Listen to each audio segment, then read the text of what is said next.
अस्सलाम वालेकुम दोस्तों, कैसे हैं दोस्तों। डेटा कम्युनिकेशन की एक नई वीडियो में मैं आप सब लोगों को खुशामदीद करता हूं। दोस्तों आज की वीडियो के अंदर हम देखेंगे कंबाइनिंग टेक्निक्स क्या होती है। तो दोस्तों हम डेटा लिंक लेयर की एरर कंट्रोल सर्विस पर बात करते आ रहे हैं, ठीक है। तो एरर कंट्रोल के अंदर हमने सारी स्ट्रेटजीज कवर कर ली थी। तो आज हमारी लास्ट टेक्निक है कि इन स्ट्रेटजीज को, इन टेक्निक्स को किस तरह से कंबाइन किया जा सकता है, ठीक है। तो कंबाइनिंग टेक्निक्स क्या होती हैं, जो हमारी डेटा कम्युनिकेशन है, specially real time multimedia transmission, जिसमें हमारी लाइव वीडियो या ऑडियो स्ट्रीम्स वगैरह शामिल है, उसके अंदर डेटा इंटेग्रिटी क्रिटिकल होती है, ठीक है, बहुत ज़रूरी होती है। Traditional error correction methods often rely on data retransmission which are not feasible in real time scenario due to time constraints. तो जो हमने ज़्यादातर एरर करेक्शन मेथड देखे हैं वो ज़्यादातर रीट्रांसमिशन के ऊपर रिलाई करते हैं, ठीक है। और रियल टाइम सिनेरियो के अंदर रीट्रांसमिशन फिजिबल नहीं होती क्योंकि उसके अंदर बहुत ज़्यादा टाइम कंस्ट्रेंट्स, टाइम लिमिट्स होती हैं। To curb the issue forward error correction techniques are use.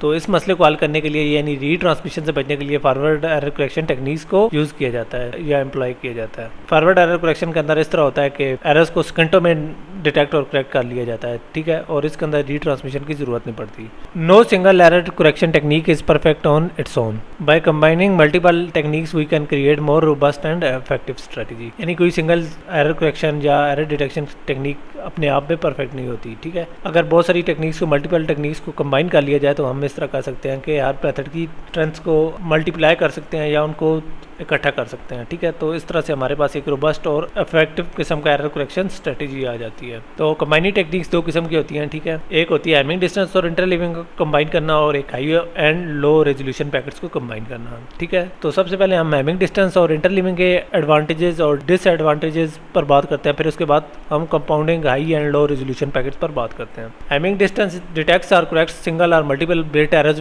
With in a fixed length code word, ठीक है। तो हैमिंग डिस्टेंस एक पावरफुल टूल है जिसकी मदद से सिंगल या मल्टीपल बिट एरर्स को एक फिक्स्ड लेंथ कोड वर्ड्स के अंदर डिटेक्ट और करेक्ट किया जाता है, ठीक है। लेकिन इसकी लिमिटेशन है, स्पेशली जब बस्ट एरर्स को डील किया जा रहा होता है, ठीक है, क्योंकि उनके अंदर मल्टीपल बिट्स एक सीक्वेंस के अंदर करप्ट होती हैं, ठीक है। और उसके अलावा है इंटरलीविंग, ठीक है। इंटरलीविंग क्या होता है, तो ये लास्ट वीडियो में हमने देखा था। Interleaving distributes the data in a way that burst errors affect only part of each packet which can then be corrected more easily, ठीक है। तो इंटरलीविंग में पैकेट्स के अंदर जो पार्ट्स होते हैं उनको इस तरीके से अरेंज कर दिया जाता है, ठीक है, कि अगर कोई बस्ट एरर आता है तो वो हर पैकेट के एक छोटे से पार्ट को इस तरह करता है, अफेक्ट करता है, ठीक है। तो इस तरह से हम उन्हें रिकवर कर सकते हैं, ठीक है, मोर इजीली, आसानी से कर सकते हैं, ठीक है। अगर इस इंटरलीविंग को हैमिंग डिस्टेंस के साथ कंबाइन कर दिया जाए तो ये इसके डबल बेनिफिट हो सकते हैं। इसके अलावा है compounding high and low resolution packets. Clever way to ensure that even if a high resolution packet is lost, a lower resolution version can still be recovered from the subsequent packet, ठीक है। तो इसके अंदर इस तरह किया जाता है कि हाई रेजोल्यूशन पैकेट और लो रेजोल्यूशन पैकेट को भेजा जाता है, ठीक है। तो अगर हाई रेजोल्यूशन पैकेट किसी जगह से लॉस्ट हो जाता है या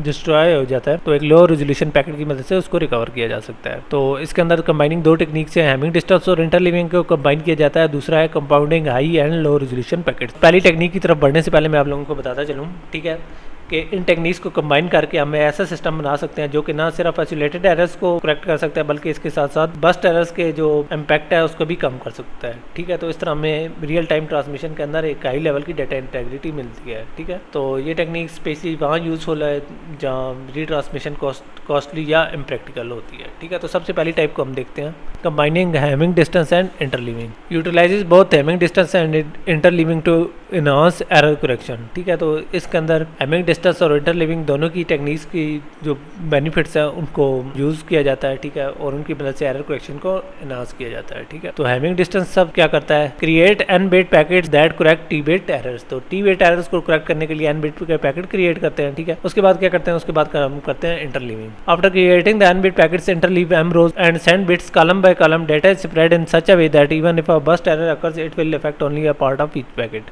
तो इसके बाद इस तरह होता है कि जब हम एन बिट पैकेट्स बना लेते हैं टी बिट्स एरर को करेक्ट करने के लिए, तो हम उनको एम रोज को इंटरलीव करते हैं, ठीक है, और तमाम बिट्स को कॉलम बाय कॉलम सेंड करते हैं, ठीक है। और इंटरलीविंग के अंदर डाटा को इस तरह से स्प्रेड कर दिया जाता है कि अगर बस्ट एरर आए तो ये पैकेट के सिर्फ एक स्मॉल पार्ट को या जो हमारा एक पैकेट है उसके छोटे से हिस्से को अफेक्ट करे, ठीक है। It allows correction of up to m into t bit errors, making the system more robust against errors. तो ये इसकी मदद से हम इस तरह कर सकते हैं, m into t bit errors को करेक्ट कर सकते हैं, जिसकी मदद से हमारा सिस्टम बहुत रोबस्ट हो जाता है मैट्रिक्स के अगेंस्ट। तो हमारी एग्जांपल है, उसके अंदर एक ओरिजिनल डाटा मैट्रिक्स है जिसके अंदर आप देख सकते हैं कि हमारे पास 4 रोज हैं। पहली में 1 2 3 4, दूसरी में 5 6 7 8, तीसरी में 9 से 12 और चौथी में 13 से 16 नंबर्स हैं। ठीक है, तो उनको इंटरलीव किया, रोज को कॉलम बना दिया, कॉलम्स को रोज बना दिया। ठीक है, तो 1 2 3 4 अब पहले कॉलम में आ गया, फिर जो दूसरी रो है दूसरे कॉलम में, तीसरी रो तीसरे कॉलम में और चौथी रो चौथे कॉलम में। जो हमारी पहली रो है वो दूसरी जो इंटरलीविंग के बाद वो पहले कॉलम में शिफ्ट हो गई है। ठीक है, तो इस तरह आप देख सकते हैं कि जो पहले वाला कॉलम है वो पहली रो बन गई है। ठीक है, तो सपोज इस तरह होता है कि इसको ट्रांसमिट करते हैं। ठीक है, दौरान ट्रांसमिशन इस तरह का होता है कि इसके ऊपर कोई एरर आ जाता है या बस्ट एरर आता है तो वो एक पूरी रो को डिस्टर्ब कर देता है। जब रिसीवर साइड पे ये डाटा रिसीव होगा तो वो दोबारा इसको इंटरलीव करेगा, यानी कॉलम्स को रोज को कॉलम करेगा तो हमारा डाटा ओरिजिनल स्टेट में आ जाएगा। जैसा कि आप देख सकते हैं कि हमारा डाटा लॉस के नीचे आया हुआ। तो जब ये आएगा तो आप देख सकते हैं कि तमाम जो रोज हैं उनका एक एक बिट ज़ाया हुई है बजाय कि पूरी रोज ज़ाया होने के। तो इस तरह से हम उसे रिकंस्ट्रक्ट कर सकते हैं। ठीक है, यानी जब इंटरलीविंग की थी तो हमें लग रहा था कि हमने एक पूरी रो ज़ाया कर दिया थी जो कि ऑरेंज कलर में नजर आ रही है, लेकिन जब हमने दोबारा इसको इंटरलीव किया तो हमें ऐसे लगा तमाम रोज में से एक एक बिट को लॉस्ट कर दिया जिसको हम रीजनरेट कर सकते हैं या उसको करेक्ट कर सकते हैं। तो ये थी पहली टाइप। ठीक है, अब इस तरह कर लेते हैं। दूसरी टाइप देखते हैं, वो है compounding high and low resolution packets. इसके अंदर हाई और लो रेजोल्यूशन पैकेट्स को कंपाउंड किया जाता है। It involves creating low resolution version of each packet and embedding in the next packet. तो इसके अंदर इस तरह होता है कि हर पैकेट का लो रेजोल्यूशन वर्जन बनाया जाता है और उसको अगले पैकेट में डाल दिया जाता है। तो हमारे पास 2 वर्जन होते हैं, एक हाई रेजोल्यूशन वर्जन होता है, एक low resolution version. High resolution full packet data होता है जबकि लो रेजोल्यूशन वर्जन एक कंप्रेस्ड सिंप्लीफाइड वर्जन होता है पैकेट का।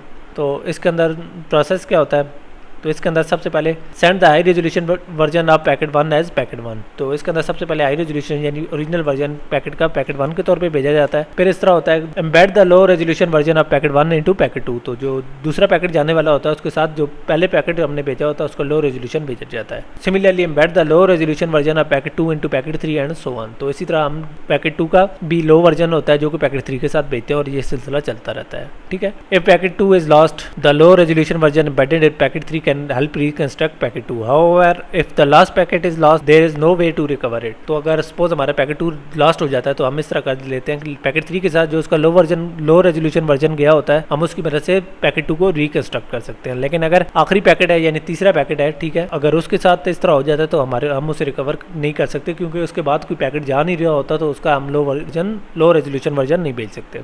तो इसके अंदर हमने देखा कि अगर एक पैकेट का लॉस्ट हो जाता है तो उसको लो रेजोल्यूशन की जो कि नेक्स्ट पैकेट के अंदर एम्बेड होता है उसकी मदद से हम डाटा को रिकवर कर सकते हैं। लेकिन इसके अंदर जो लास्ट पैकेट है वो वल्नरेबल होता है। ठीक है, क्योंकि उसके बाद एक कोई सब्सिक्वेंट पैकेट होता नहीं है जो उसका लो रेजोल्यूशन वर्जन लेकर जा रहा हो। ठीक है, जिसकी मदद से हम रिकवर कर सकें। तो दोस्तों आज की वीडियो के अंदर हमने कंबाइनड टेक्निक्स देखी। अगर इनको इकट्ठे यूज़ किया जाए तो हम एक इफेक्टिव एरर करेक्शन मेथड बना सकते हैं। ठीक है, स्पेशली जहाँ रीट्रांसमिशन फिजिबल ना हो। तो उम्मीद करता हूँ आप लोगों को ये वीडियो पसंद आई होगी। तो इंशाल्लाह नेक्स्ट वीडियो में नेक्स्ट टॉपिक कवर करेंगे। तो तब तक के लिए इजाज़त दीजिए। अल्लाह हाफिज़।